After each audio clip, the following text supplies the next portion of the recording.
Hey guys, this is Tyris. What I'm presenting here is hopefully the first in a series of PvP videos. I'm going to start with Hammer Warrior for the first video, and then probably move on to Axe and Sword, and then move on to a few other builds later, if I get around to it. Okay, to start off, the advantages of playing Hammer is effectively quarter knocking is the big advantage. So the idea you can shut down an opponent completely by having them on the floor for 6 seconds, because you're of course using Stonefist insignias to increase the length of your knockdowns from 2 seconds to 3 seconds. Anyway, back to quarter knocking. Quarter knocking is where you knock them down, and then they stand up and you knock them down again immediately before they have a chance to cast even a quarter-second spell. So if you're beating on a monk, then they don't even have a chance to cast something like Reversal of Fortune or big prots like Spirit Bond, or to a lesser extent Prot Spirit. Also in this video I'm going to look at some of the popular skills people like to use in the standard hammer bars. I'm going to discuss them and go through them, and I'm going to beat up on some of the NPCs and other nameless. Also what I'll do is I'll show you some cool little tricks that I've found really useful when I'm playing hammer, and I'll talk about where to use different hammer bars basically. Okay, first up I'm going to look at how exactly you pull off a quarter knock. This may be a little bit new for some of you, so I'm going to go through it step by step and make it nice and easy.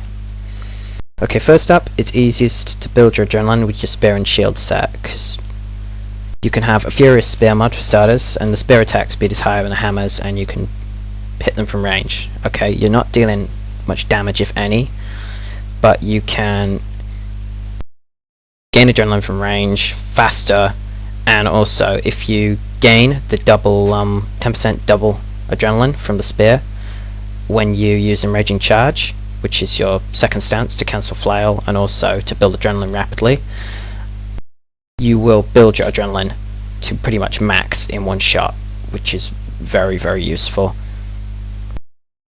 Okay, now the actual method of the quarter knock. What you do is you build adrenaline, as I've said, and then you knock them down with your elite skill. It may be Mage Hunter's Smash, it may be Devastating Hammer, or it may be Earthshaker. These are the three most commonly used hammer elites. Now what you do is you activate Flail. Now whenever you activate an adrenaline skill, you lose 1 strike of adrenaline. And then whenever you hit someone, you gain 1 strike of adrenaline. So generally with normal adrenal skills, you lose a strike of adrenaline when you activate the skill, but yet you strike back, because you're hitting them with the skill. Now Flail, you are using up 1 strike of adrenaline, so your hammer bash is no longer fully charged. It's gone from 6 strikes to 5. So here's a trick. You say you death hammer them, you flail, now you hit with Crushing Blow, which is powered by energy, so you build your adrenaline back up to max again. Now the trick is you have to step to one side, because if you immediately hammer bash after flail, your second knockdown will be before they have stood up completely. So you have to either cancel and wait half a second and then activate hammer bash, or do what a lot of players do and just click around their feet. The reason why you click around the feet and not move around the feet with the WASD movement keys is because if you move around with the movement keys, you're likely to rubber band, and it makes quarter knocking extremely difficult. So if you're one of these people that likes to click the skills, I highly recommend that you use the cancel button. But if you like to activate with the number keys, like I'm doing in this video, clicking around the feet is a lot easier. It takes a little bit of time to get the timing down, but once you've got it, it's easy, and you can do it pretty much every time. So to backtrack, you knock them down with your elite, you flail, you hit them with Crushing Blow or an auto attack, crushing normally because you want to deep wound them. Then you have to waste a bit of time, so you step around to one side or cancel, and then you hit them with hammer bash when you've got the timing right, and they'll be knocked down again. And then if you're sneaky, you can hit them twice more because you're in flail already, and you can actually bulls them with 2 hits in between. And that's one of the really good ways of landing bulls, is you put it in after a quarter knock, when either they're going to run away or they are going to try and use a skill. If they use a skill, unlucky. But if they try and run, you're going to bulls them pretty easy, especially if you're lying back your frontliner. One of the main weaknesses of playing hammer is the attack speed is low. so it's quite easy to prop the spikes.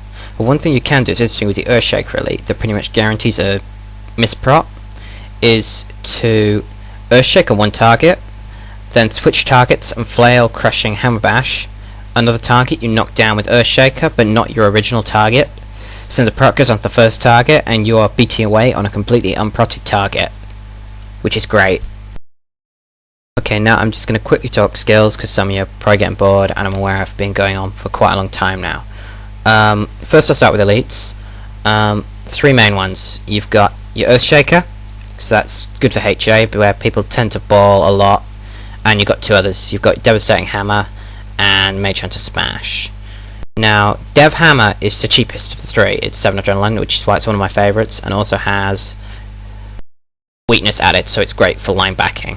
Mage Hunters I'm not a great fan of. It is good, but its bonus is it goes through block if the target's enchanted, which isn't really that brilliant in this current meta of blocking with stances.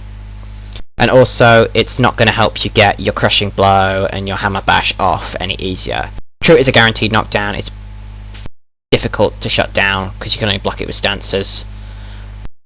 But it's 1 adrenaline more expensive than Dev, Hammer, etc, etc.